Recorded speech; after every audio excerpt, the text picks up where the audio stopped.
What's up, guys? LQ here with the LQ Review. Thank you so much for joining me here at my YouTube channel. This is where I talk about all the geeky, nerdy stuff that I love to talk about. Movies, video games, comic books, and TV shows. And right now I'm going to talk about Kingdom of the Planet of the Apes. This is the fourth film in the current Planet of the Apes saga, film franchise, whatever you want to call it. And I have loved this franchise so far. I thought Rise of the Planet of the Apes was a great start to this new Planet of the Apes franchise. Dawn was just a phenomenal movie. I love Dawn of the Planet of the Apes.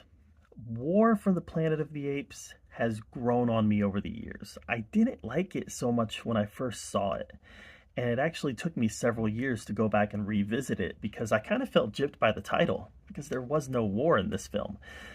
But having gone back and rewatched it, I see that I misjudged it on my first viewing, and that it's not as good as the first two, but it really is a good film. So, what did I think of Kingdom? Well, I was a little dubious at first, honestly. I was like, okay, Disney's got to milk this IP, right? They own it, now they got to milk it. And I didn't see anywhere for this story to really go. And I was like, are they going to focus on Maurice? Are they going to focus on Caesar's surviving child? What's the gameplay here? What are they going to do with this? And I was actually really happy when I learned they were going to fast forward about 300 years. I thought that was a good way to go with it because it gets rid of all the baggage that comes with that first trilogy, and it just allows them to tell their own story. I thought that was great. So, did they choose a good story to tell here? Mostly yes. Mostly yes. I did like this quite a bit. But it was far from perfect. So what did I like? I liked Noah. I thought Noah plays a very good protagonist in this film. I felt that his character was different enough from Caesar. Definitely has morals, definitely is someone who is, has a level of integrity. But he's a unwilling participant in this story. He doesn't want to be doing these things that he's doing. He's not trying to be some sort of beacon or symbol for the apes. He's just trying to go help his family.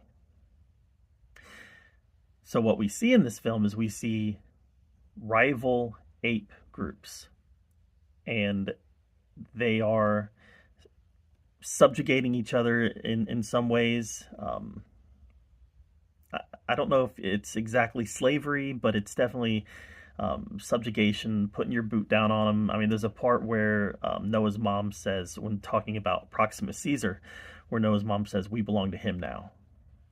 So, like I said, I don't know if it's slavery, but it's close. Proximus Caesar, I was expecting him to have a much larger role in this film than he did, but man, whenever he was on screen, I was glued to it. I don't know how you can have a fully CGI rendered character have that level of charisma, but they pulled it off. And that's something that this movie does very well. The CGI, the special effects are not, they don't disappoint. They are top level CGI. And I thought it was fascinating to see how Caesar's legacy really permeated this film. Caesar's only in this movie for the first minute and a half, and it's just his dead body, right? The movie starts with his funeral, and then it fast forwards several hundred years. So, but I think there's a reason why they could have just started the movie several hundred years later, but they chose to have his funeral be the opening scene of this movie because Caesar permeates this movie. You've got, I think it was Raka. It was Raka.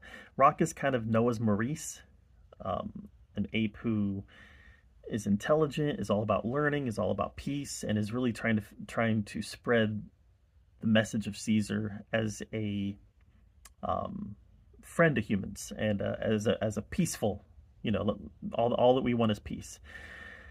So Raqqa is spreading a very positive message about Caesar. And then on the flip side of that, you've got Proximus Caesar, who is the king of this ape kingdom, and he's spreading a very different message.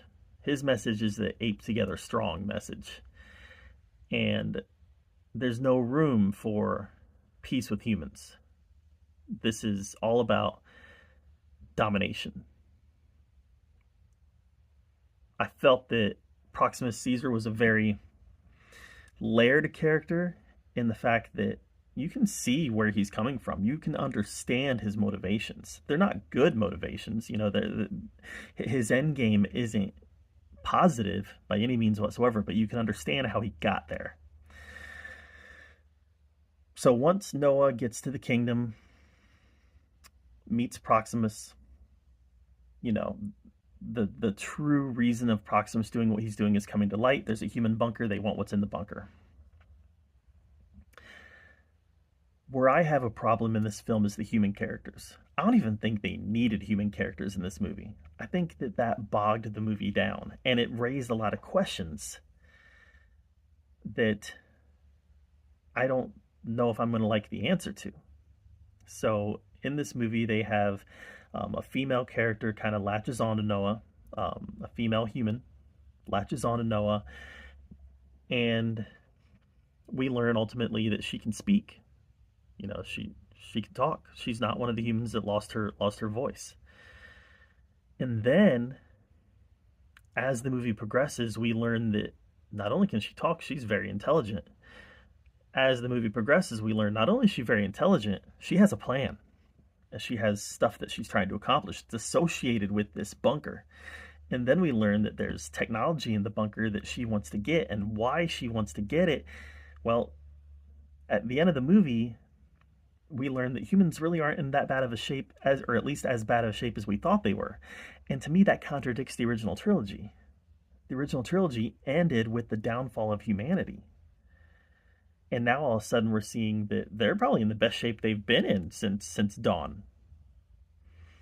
And I don't know if I like that. My guess is we're going to have 2 more movies.